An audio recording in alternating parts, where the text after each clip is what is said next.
আলাইকুম বন্ধুরা, আজকে আমি খারাপ আর ভালো সময় দুইটাই আমার জীবনে এসেছিল। সেই অভিজ্ঞতাটাই আমি তোমাদের সাথে তুলে ধরছি।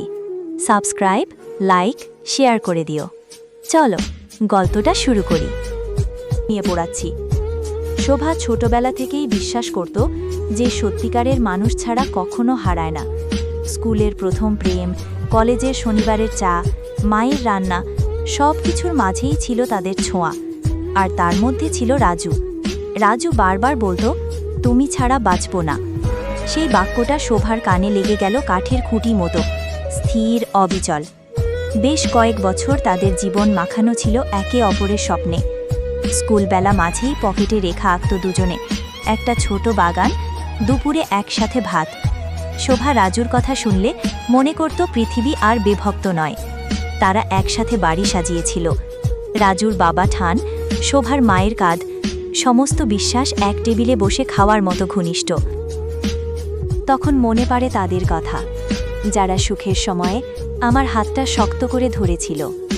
তাদের সেই হাসি, কথাগুলোই ছিল আমার পৃথিবী। কিন্তু আজ যখন অন্ধকারটা একটু গভীর, কেউই আলো ছড়ায়নি। এই গল্পটা তাদের কথা না, বরং আমার নিজের প্রতিফলন।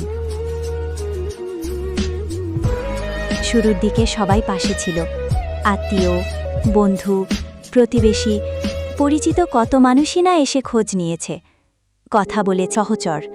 কিন্তু জীবনের কঠিন সময়ে যারা থাকে তারা প্রকৃত বন্ধু। আর যারা ছিল তাদের জন্য কৃতজ্ঞ থাকা শোভাকে দ্বিধাহীন করে তুলল। আর যারা নয় তাদেরকে মিথ্যা বলতে নয়। রাজু চলে গেল, শোভা নতুন কিছু পেল, নিজের সম্মান, নিজের কষ্টকে নিজের ভাবে সামলানোর শক্তি। হ্যাঁ, জীবনে অনেক অভিজ্ঞতা হয়, আর প্রত্যেকটা অভিজ্ঞতাই আমাদেরকে নতুন কিছু শেখায়। আপনার অভিজ্ঞতা থেকে আপনি কি শিখেছেন?